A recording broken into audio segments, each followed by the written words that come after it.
Bonsoir. Et on va commencer par du basketball féminin, donc avec l'élimination du Nigeria en quart de finale de la Coupe du Monde. Oui, 71-40 et la barre était vraiment trop haute pour les Nigérianes, championnes d'Afrique qui affrontaient donc les États-Unis.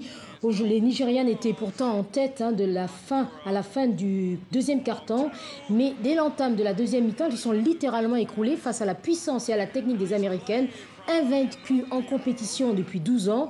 Des Américaines qui rencontreront donc en demi-finale la surprenante équipe belge qui a battu la France, triple vice-championne d'Afrique, 86-62. Bon, les deux équipes africaines ont été éliminées. C'était quand même un mondial historique, non, pour le continent? Oui, un mondial historique. Dans les annales, on se souviendra notamment que le Nigeria était la première équipe africaine à avoir atteint le stade des quarts de finale en Coupe du Monde. Les Lions de la Teranga ont également pour la première fois battu dans cette compétition une équipe européenne. L'élimination face à l'Espagne a été difficile. Pourtant, elles avaient, selon leur entraîneur, le match en main. Et dans l'équipe espagnole, il y avait une joueuse d'origine sénégalaise, Astundour, qui a été phénoménale. Donc le défi pour ces sélections, c'est d'arriver vraiment à conserver leur talent et, comme l'a dit le coach sénégalais, à élever leur niveau de jeu.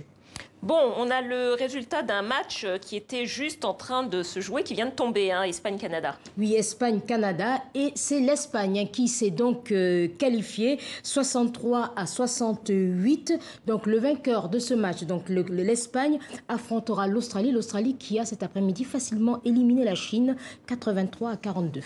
Bon, Lise Laure, est-ce que vous avez des nouvelles de la CAN 2019? Ça va jouer au Cameroun ou pas alors? C'est une bonne question. C'est une bonne question et le suspense demeure parce que les déclarations aujourd'hui sur le site du monde.fr du président de la Confédération africaine de football, Ahmad Ahmad, ne vont pas apporter des réponses. Alors je le cite, il dit « La CAF prendra la décision pour la CAN 2019 après la présidentielle camerounaise, donc ce sera après le 7 octobre. Et du coup, tous les adversaires du président Ahmad Ahmad le soupçonnent de vouloir confier l'organisation de cette CAN à un autre pays. Alors peut-être à un pays d'Afrique du Nord. À un moment, on parlait du Maroc. Et depuis quelques jours, on parle beaucoup de l'Algérie. Donc, affaire à suivre. Revanche ou pas revanche, on verra. Bon, allez, direction Khartoum au Soudan, où vient de se tenir une compétition de judo. Et là, il y avait de la mixité.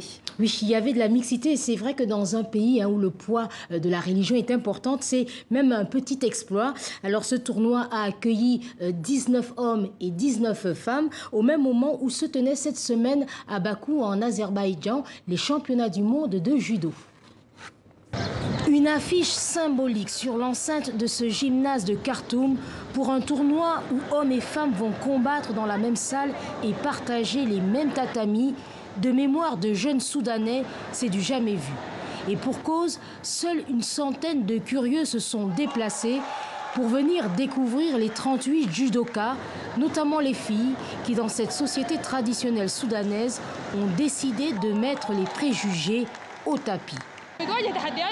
Nous sommes confrontés à de nombreux défis de la part de la société. Il y a des gens qui ne comprennent pas que nous sommes au XXIe siècle et qu'une femme a le droit de faire du sport ou de faire tout ce qui est libre. Mais notre société n'a pas cette culture. Vous obtenez des regards étranges lorsque vous jouez au sport masculin.